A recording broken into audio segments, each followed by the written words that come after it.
মহামান্য রাষ্ট্রপতি গণপ্রজাতন্ত্রী বাংলাদেশ সরকার। বিষয় শাহজালাল বিজ্ঞান ও প্রযুক্তি বিশ্ববিদ্যালয়ের উপাচার্যের অপসারণ প্রসঙ্গে। মাননীয় আচার্য, আমরা শাহজালাল বিজ্ঞান ও প্রযুক্তি বিশ্ববিদ্যালয়ের সাধারণ শিক্ষার্থীরা আজ এক ক্রান্তিকাল অতিক্রম করছি।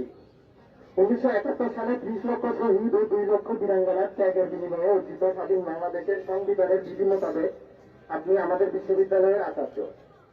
আমাদের শিক্ষার্থীদের নিরাপদ শিক্ষা পরিবেশ নিশ্চিত করার জন্য আপনি সাংবিধানিক বিধি মোতাবেক আপনার প্রতিনিধি স্বরূপ উপাচার্য নিয়োগ করে থাকেন।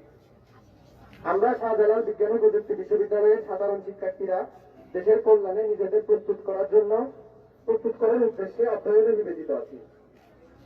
গত 16 জানুয়ারি 2022 রোজ রবিবার সাবিপ্রবি doctor M.A. Wazed Miah IIT ভবনের সামনে নিরাপদ আবাসন পরিবেশ নিশ্চিত করার জন্য 3 দফা দাবিতে আন্দোলনরত আমাদের বিশ্ববিদ্যালয়ের বেগম সিরাজুন্নেসা চৌধুরী ছাত্রী হলের আবাসিক ছাত্রী ও সাধারণ শিক্ষার্থীদের উপর বিনা উস্কানিতে সুপরিকল্পিতভাবে বিশ্ববিদ্যালয় প্রশাসনের প্রত্যক্ষ মদদে পুলিশের নিষ্ঠুর হামলার ঘটনা ঘটেছে।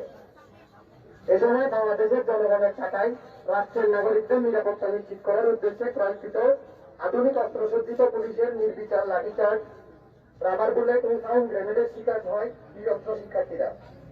এতে গুরুতর আহত হয়েছেন অন্তত 40 জন শিক্ষার্থী, যাদের মধ্যে ছাত্রীর সংখ্যা 20-এর বেশি। এর মধ্যে কারো মাথা ফেটেছে, রাবার বুলেট ও সাউন্ড গ্রেনেডের স্প্লিন্টারের আঘাতে শরীরের বিভিন্ন স্থানে প্রচন্ড জখম হয়ে মারাত্মক আহত হয়েছেন অনেকে। ছাত্রীদের উপর অসম্ভব নিষ্ঠুরভাবে পুলিশ সদস্যরা মুহুর্মুহু লাঠিচার্জ করেছে।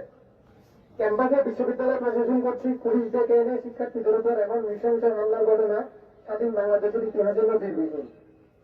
দাবি না মেনে উল্টো পুলিশি হামলায় শিক্ষার্থীদের মৃত্যু ঝুঁকিতে ফেলার ঘটনায় শাহজালাল বিজ্ঞান ও প্রযুক্তি বিশ্ববিদ্যালয়ের উপাচার্য যেটাতে মূল কুর্সিদারের ভূমিকা পালন করেছেন তা সরাসরি সংবিধান বিরোধী এবং আপনি কর্তৃক ফরজুদ্দিন আহমদের উপর অর্পিত দায়িত্বের সরাসরি অপব্যবহার ও বরখেলাপ।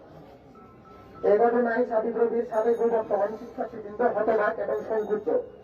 এই বিশ্ববিদ্যালয়ের শিক্ষার্থীরা মনে প্রাণে বিশ্বাস করে আমাদের মহামান্য আচার্য তার জীবন অভিজ্ঞতা থেকে এটুকু বুঝতে পারেন যে বিশ্ববিদ্যালয়ের শিক্ষার্থীরা দেশ, দশ ও নিজেদের ভালোমন্দ অনুধাবন করার সক্ষমতা রাখে।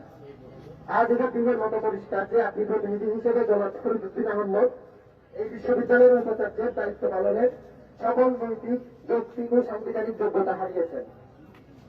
এই ঘটনা আমাদের দৃঢ় প্রতিজ্ঞ করেছে যে এই অযোগ্য ও স্বৈরাচারী ব্যক্তিকে বিশ্ববিদ্যালয়ের নির্বাহী ক্ষমতায় বহাল রাখা বিশ্ববিদ্যালয়ের মূল মন্ত্রের পরিপন্থী। বর্তমানে সাবিপ্রবির কোন শিক্ষার্থী এই উপাচার্য দায়িত্ব থাকাকালে ক্যাম্পাসে নিরাপদ বোধ করছে না।